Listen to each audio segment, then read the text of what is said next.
그러면 그의 위대함이 땅 끝까지 이를 것이므로 그들은 안전하게 살아갈 수 있을 것이다. 그리고 그는 그들에게 평화를 가져다 줄 것이다. 아멘. 할렐루야.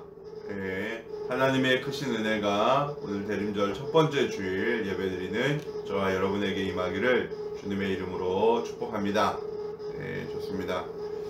여러분은 혹시 고향이 어디신가요? 예, 뭐 사람마다 다 고향이 있죠.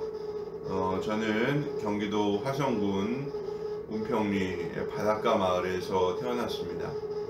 뭐 제가 이제 종종 얘기를 드렸지만 지금은 거기가 방조제로 막혀서 육지가 됐어요.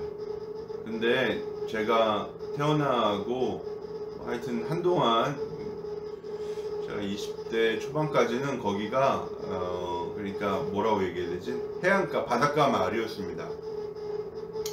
거기에는 조그만 포호구도 있었고요. 그리고 이제 염전도 있었고요. 그 다음에 아주 찰진 갯벌이 있었어요. 예, 그래서 제 기억은 안 나는지만 어렸을 때 가끔 놀러 가면은 밀물, 썰물 왔다 갔다 하는 거를 볼 수 있는 그런 아주 전형적인 서해안의 바닷가 마을이었습니다. 이게 거기 화성군 은평리인데요. 바로 옆에가 이제 화성군 쌍정리라고 있어요. 쌍정리 바로 붙어 있는 곳인데, 여러분 혹시 국민 가수 하면은 누가 생각이 나시나요? 국민 가수 가요 황제. 요즘은 이명용 뭐 많이 얘기하지만 뭐 이제 아직까지 활동하고 있는 조용필 씨 고향이 경기도 화성군 쌍정리입니다. 운평리 바로 옆 동네예요. 우리 동네 분이에요. 그러니까 이 화성군에서 이 조용필 씨가 고향 사랑이 좀 특별해 가지고요. 이제 코로나 전까지만 해도요, 매년 한 차례씩 화성 국제 페스티벌, 음악 페스티벌 열어가지고 하여튼 거대한 음악 행사를 자기 고향에서 많이 했습니다. 공평항 있고 거기 또 마리나 리조트라고 화성항 전곡항이 있거든요. 거기서 아주 대대적인 음악 페스티벌을 벌리기도 했어요. 조용필 씨 보면 개천에서 용났다 라는 말이 좀 어울리는 사람이 있죠. 이 출신은 이렇게 평범한 출신이라고 하더라도요, 사람은 얼마든지 큰 인물이 될 수 있습니다. 그렇죠? 네. 실제로 위인들 중에는요, 대단찮은 출신, 별로 볼 일 없는 그런 고향을 가진 분들이 꽤 많이 있습니다. 출신이 중요한 게 아니라 사람이 중요하다라는 것을 우리가 새삼 느끼게 되는 거죠. 오늘 본문 말씀은요, 메시아 예수 그리스도께서 베들레헴에서 태어나실 것임을 우리에게 가르쳐주고 있습니다. 그걸 예언하는 구절입니다. 미가 선지자가 이제 한 거니까요. 여러분, 베들레헴은요, 예루살렘 곁에 있는 아주 작은 마을입니다. 만 백성을 구원할 메시아가 이 자그마한 동네에서 태어난다, 아무도 생각을 하지 못할 정도로 그런 작은 마을이라고 할 수 있습니다. 그렇지만 하나님은 이 베들레헴을 바로 예수님이 태어날 곳으로 작정을 하셨고, 그리고 예수님은 바로 그곳에서 태어나시게 되었습니다. 그래서 이제 뭐예요? 이 예수님이 탄생하신 이후 베들레헴은요, 너무 더 이상 뭐 작은 동네가 아니라 뭐예요? 지금은 세계적으로 아주 이름난 그 곳이 되었습니다. 딱 하나, 예수님이 그곳에 태어나셨기 때문이에요. 저도 성지순례 가서 이제 베들레헴을 가보았는데요. 지금 베들레헴은 팔레스타인 자치구 안에 있어요. 그래서 베들레헴에 가려면요, 어떻게 해야 되냐면은 그 콘크리트 장벽 한 10m 이상 되는 거대한 콘크리트 장벽이 쭉 둘러쳐져 있어요, 베들레헴을. 그러면은 그리고 베들레헴 입구에는요, 이스라엘 군인들이 뭐라고 있냐면요, 검문합니다. 이 자치지구 안으로 뭐 무기를 밀반하지는 않는지 뭐 그런 것들 있잖아요. 하여튼 그래서 아주 엄중하게 검문을 하는데요. 하여튼 저도 이제 그래서 그렇게 검문을 받고 베들레헴 안에 들어갔는데, 거기 가면 예수 탄생 교회도 있고 하여튼 이런저런 많은 기념교회가 있습니다. 네. 해마다 크리스마스 때가 되면 이곳에서 이제 예배가 드려지죠. 여러분, 주님이 찾아오시면요, 주님이 임하시는 곳이요, 바로 거룩한 장소가 되고요, 또 주님을 만나는 사람이요, 위대한 사람이 되는 곳입니다. 우리 예수님이 계신 곳에 정말 위대한 역사가 이루어지기 때문에 주님을 만나기만 하면, 또 주님이 그곳에 임하시기만 하면 바로 이러한 역사가 나타나는 줄로 믿습니다. 저와 여러분도 마찬가지예요. 우리는 별 볼 일 없는 인생이지만 예수님이 우리와 함께 하심으로 말미암아 우리는 별 볼 일 인생, 아주 특별한 인생이 된 줄로 믿습니다. 오늘 우리에게 찾아오신 이 예수님, 베들레헴에서 태어나신 예수님을 통해서 오늘날 예수님께서 저와 여러분을 위해서 오셨음을 다시 한번 말씀을 통해 확인하고, 또 주님을 만나는 저와 여러분 되기를 주님의 이름으로 축복합니다. 본문이 우리에게 준 첫 번째 교훈은 뭐냐? 예수님은 낮고 천한 곳에 오셨다라는 것입니다. 우리 2절 말씀 볼게요. 2절.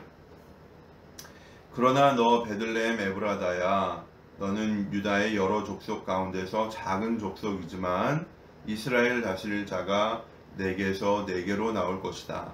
그의 기원은 아득한 옛날 태초에까지 거슬러 올라간다. 아멘. 이 베들레헴이 성경에 처음 등장할 때는요, 야곱의 아내 라헬이 죽을 때였습니다. 자기 가족을 이끌고 가나안에 들어온 야곱이 이 베델을 떠나서 길을 갈 때 라헬이 바로 이 에브랏이라는 곳에서 어떻게 됐어요? 베냐민을 낳다가 죽었어요. 그래서 야곱은 이 라헬을 에브랏 인근의 베들레헴에 묻었는데요. 그러니까 지금 에브랏, 이게 구약성경 에브랏이라고 되어 있는데, 이게 신약성경에서는 이거를 헬라말로 풀다 보니까 에브라다가 됐어요. 에브라다. 그러니까 에브랏이나 에브라다나 같은 곳이고, 이건 베들레헴에 딱 붙어 있다. 이런 분, 그러니까 신갈동 옆에 뭐가 있어요? 구갈동 있죠? 예, 그렇게 생각을 하시면 됩니다. 베들레헴 에브라다는 그냥 같이 붙어 있는 곳이에요. 예. 그래서 이렇게 이제 베들레헴이라는 곳이 역사에 등장을 하게 되는데요. 그래서 유다 지파에 속한 땅이 되고, 베들레헴은 다윗의 선조인 보아스의 동네고요. 그리고 다윗의 출신지로 그 이름을 널리 알게 됩니다. 그러니까 이세가 보아스, 그 다음에 오벳, 뭐 이세, 뭐 이런 식으로 쭉 그리고 다윗으로 이루어지는 거죠. 그러니까 유다 지파에 속한 작은 마을이라고 생각을 하시면 됩니다. 성경은 이 베들레헴이 유다 중에서도 작다 이렇게 이야기를 합니다. 여기서 작다라는 말은 미천하다, 보잘것없다 이런 뜻입니다. 베들레헴은 아마 이게 이름 자체가 떡집이기 때문에 주변에 그 밀을 키우는 밀밭이 많았던 것 같아요. 예. 근데 하지만 유다 지파의 중심지인 헤브론에 비해서는요, 보잘것없어요. 그리고 이 베들레헴에서 8km 떨어진 곳에 예루살렘이 있어요. 이 예루살렘은 뭐가 있어요? 성전이 있고, 또 왕이 사는 궁전이 있고, 또 많은 사람들이 모여드는 이 예루살렘에 비하면요, 베들레헴은 정말 보잘것없는 도시죠. 그런데 하나님은 당시 유다 지파의 중심지인 헤브론도 아니고, 또 수도인 예루살렘도 아니고, 또 아주 번창한 도시였던 여리고도 아닌 이 베들레헴에 예수님이 태어나게 하셨어요. 거기에는요, 아주 특별한 이유가 있습니다. 이 베들레헴이라는 말 자체가요, 우리말로는 떡집이에요. 떡집. 떡은 뭐예요? 양식이죠. 빵집이에요. 빵집. 사람은 이 떡을 먹어야 삽니다. 밥을 먹어야 살아요.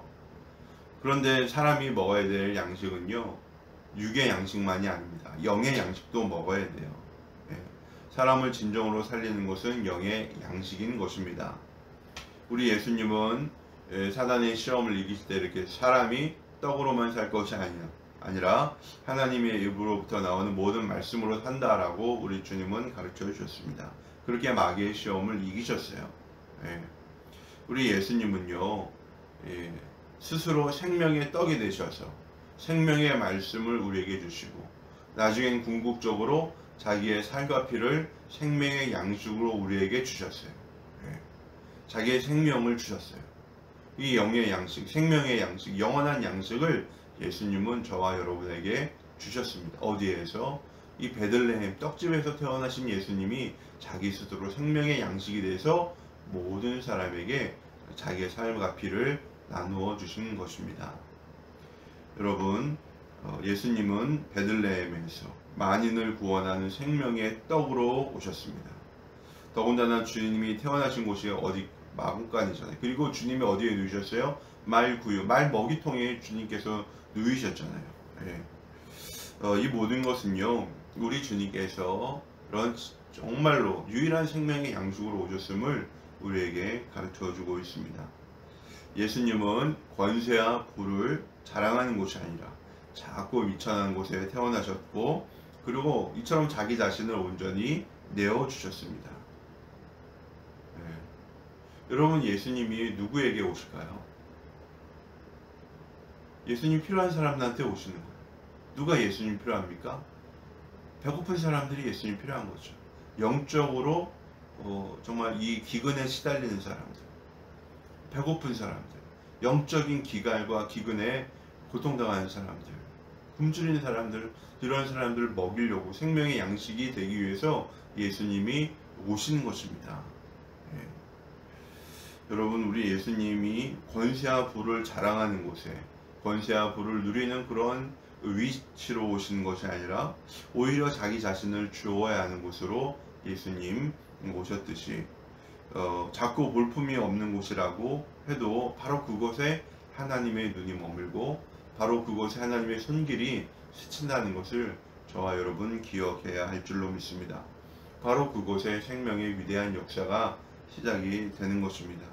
그래서 우리가요, 눈을요, 너무 화려한 곳으로만 둘 것이 아니라 우리의 사랑이 필요하고 우리의 도움이 필요하고 그곳으로 우리의 눈길을 돌리는 거예요.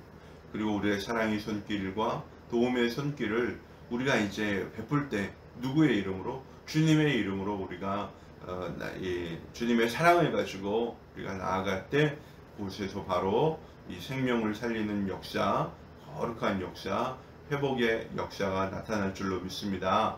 이러한 주님의 은혜에 동참하는 저와 여러분 되기를 주님의 이름으로 축복합니다. 두 번째로 예수님은 회복을 위하여 오셨다라는 것입니다.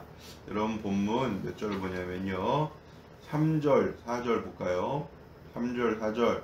그러므로 주님께서는 해산하는 여인이 아이를 낳을 때까지 당신의 백성을 원수들에게 그대로 맡겨두실 것이다. 그 뒤에 그의 동포 사로잡혀 가 있던 남은 백성이 이스라엘 자손에게로 돌아올 것이다. 4절. 그가 주님께서 주신 능력을 가지고 그의 하나님이신 주님의 이름이 지닌 그 위엄을 의지하고 서서 그의 때를 먹일 것이다. 그러면 그의 위대함이 땅 끝까지 이를 것이므로 그들은 안전하게 살아갈 수 있을 것이다. 아멘. 여기 보세요. 지금 3절 4절에서 메시아 예수 그리스도가 뭘 한다는 거예요? 그쵸? 사로잡혀가 있던 남은 백성을 돌아오게 한다는 거예요. 회복이죠. 그 다음에 그들을 뭐 한다는 거예요? 그들을 먹이신다는 거예요. 예. 그리고 그들을 어떻게 안전하게 살아가도록 보호하신다는 거예요. 돌아오게 하시고, 포로된 가운데서 돌아오게 하시고, 또 그들에게 먹을 것을 주시고 먹이시고, 또 그들을 안전하게 살아가도록 지켜주시고, 이것이 바로 메시아가 하는 일이다 라는 것입니다. 여러분, 오늘 우리가 이 말씀을 본 대로 메시아 예수 그리스도는요, 이 예언의 말씀대로요, 육신을 입고 이 땅에 내려오셨어요. 7절 말씀, 이사야 7장 14절 뭐라고 있어요? 보라, 처녀가 잉태하여 아들을 낳을 것이요 그 이름을 임마누엘이라 하리라. 이미 이사야 말씀에, 이사야 선지자를 통해서 메시아는 뭐예요? 동정녀의 몸을 통해서 이 땅에 오실 것이다. 그리고 그의 이름은 뭐예요? 임마누엘, 하나님이 우리와 함께 하신다 아닙니까? 예. 이게 메시아가 여인의, 또 동정녀의 몸을 통하여서 육신을 입고 이 땅에 오신다는 거 정말 놀라운 거죠. 그리고 메시아가 하늘로서 그냥 뚝 떨어지는 것이 아니라 뭐예요? 여인의 몸을 입고 이 땅에 태어나실 것이다. 우리 하나님께서 이미 가르쳐 주셨습니다. 예수님 메시아가 인간의 몸을 입고 이 땅에 태어나야 될 것에는요 이유가 있어요. 그 이유는 뭐냐? 만 백성의 죄를 속하는 속죄의 제물이 되시려고 메시아가 인간의 몸을 입고 이 땅에 태어나신 것입니다. 메시아이신 예수 그리스도는요 인간으로 오셔서 그리고 인간의 죄를 대신 지심으로 죄의 종으로 잡혀서 죄의 종으로 살아가던 사람들이, 죄의 노예로 살아가던 사람들이 이제는 자유를 얻어 하나님의 백성이 되게 하셨어요. 지금 3절에 뭐라고 하고 있어요? 잡혀갔던 이들을 뭐예요? 돌아오게 하시잖아요.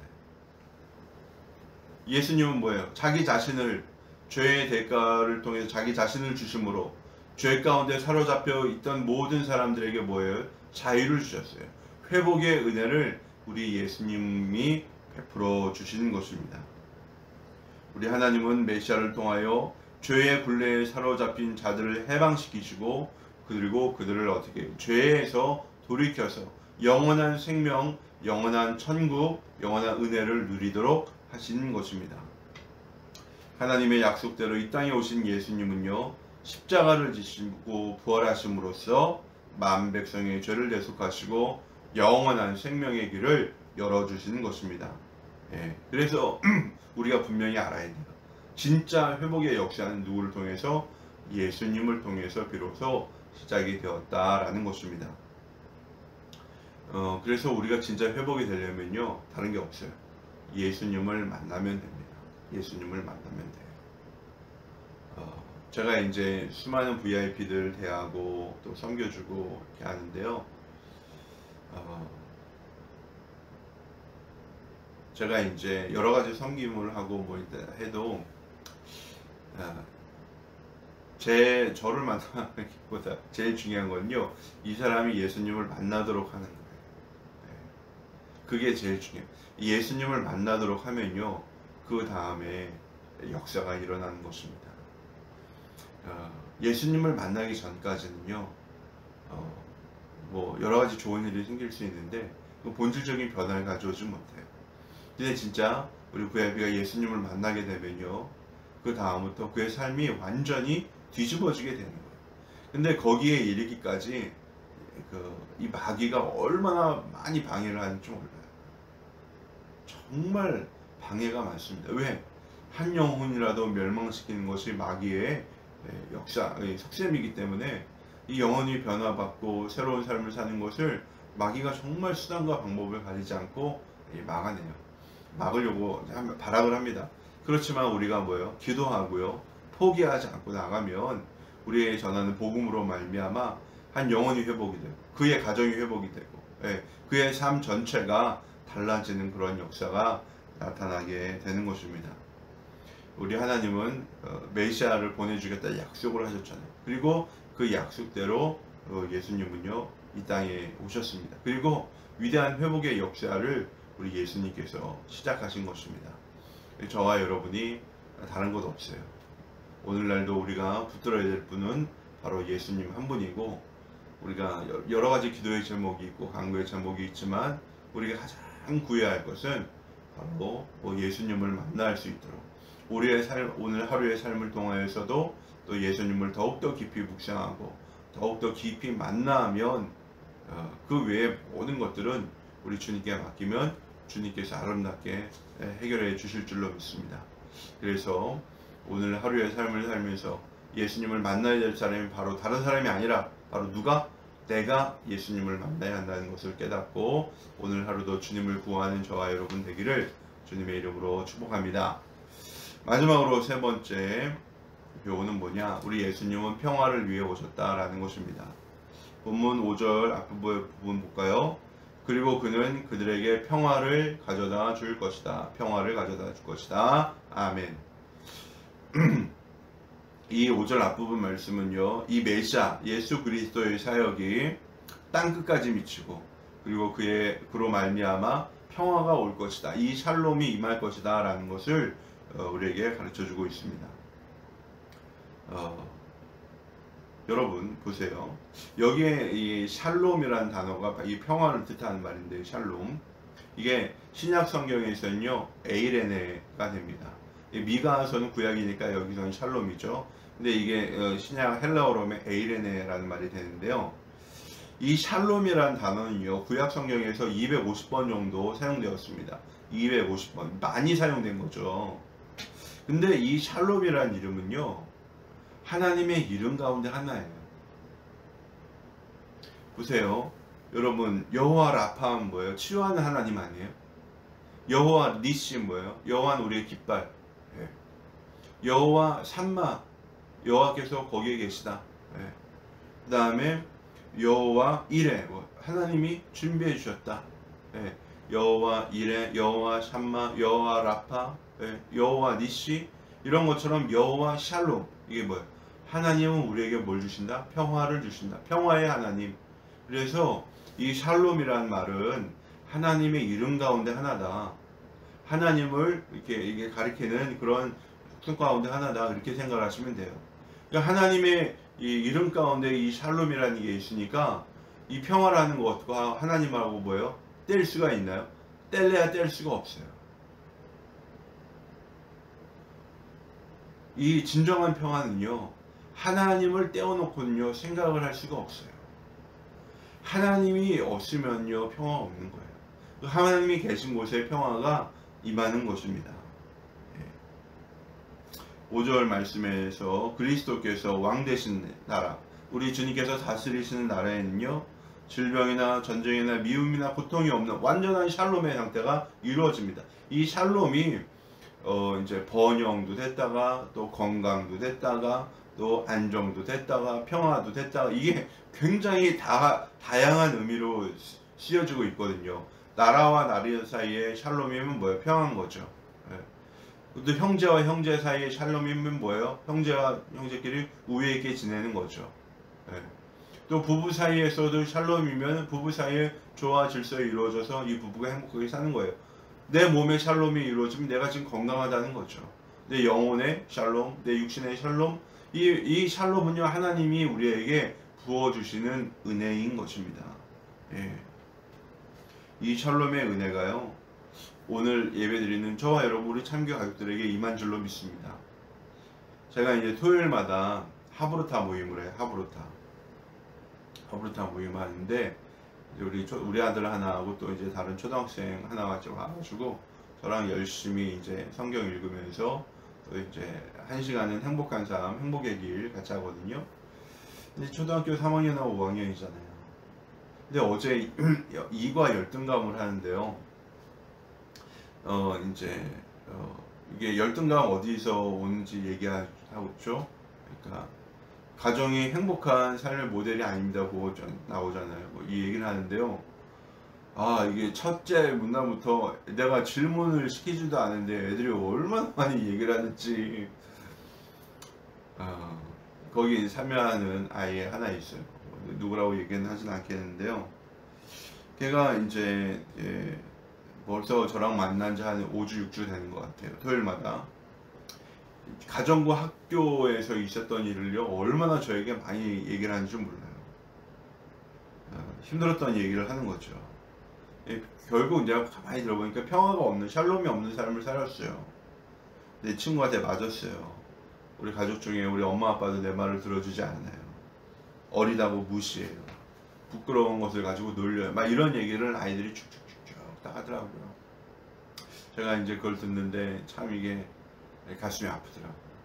그러면서 이 아이들이 이런 얘기를 저한테 얘기하는 게 어떻게 보면 또 감사하더라고요. 그래서 제가 그 친구에게 이런 얘기를 해줬어요. 야, 누구야? 응? 예수님은 네가 어떤 얘기를 해도 다 들어주셔. 그래서 예수님이 네 이야기를 들어주라고 목자님을 여기에 보내셔서 너와 같이 이걸 하게 하신 거야. 그래요? 그러더라고요. 그리고 목사님 너희들이랑 이렇게 토요일마다 만나서 이야기를 하는 가운데 예수님이 목사님을 통해서 너에게 하라고 하신 말씀이 있어. 뭔지 듣겠대요. 그게 뭐니? 예수님은 네가 그들을 용서하기를 원하셔. 용서. 아니 절 때린 친구를 제가 어떻게 용서해요? 사과도 하지 않았는데. 이렇게 얘기하죠. 여러분 잘 생각을 해보세요. 나한테 사과를 한 사람만 용서를 한다. 그 용서가 맞아요. 그렇게 하는 게 맞는 것. 우리 생각엔 그게 맞는 것 같죠. 여러분 근데 그거는요 우리만의 착각입니다. 우리가 사과를 요구하는 순간부터 우리에게 뭐가 생기냐면요, 저놈이 사과를 하기 전까지는 나는 뭐예요? 그 사람을 미워하겠다는 마음으로 쩔어 있는 거예요. 이러면 누가 불행하냐? 내가 불행한 거예요. 여러분 어제인가 뉴스에 나왔죠. 이대에 있는 어떤 미용실 사장이 자기 미용실 우편 하나에다가 누가 뭘 넣었대요? 70대 할머니가 전단지를 넣었대잖아요.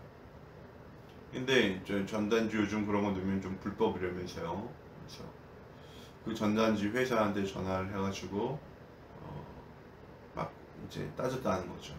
이게 전단지 회사에서 거기에 전단지 넣은 할머니한테 가서 사과를 하라고 했대잖아요. 근데 이제 할머니가 사과를 해서 미안하게 됐어 뭐 이렇게 사과를 성실하게 하지 않으니까 회사 그 미용실 사장이 짜증을 내면서 막 화를 냈다는 거 아니에요? 그게 진짜 사과하는 태도냐고 하면서 당신 제대로 사과 안 하면 내 고소할 거라고 그러고 경찰 불러서 신고하고. 그래서 이 70대 할머니가 어떻게 했다는 거예요? 경찰이 오니까 당황해서 무릎 꿇고 이렇게 싹싹 빌었다는 거 아닙니까?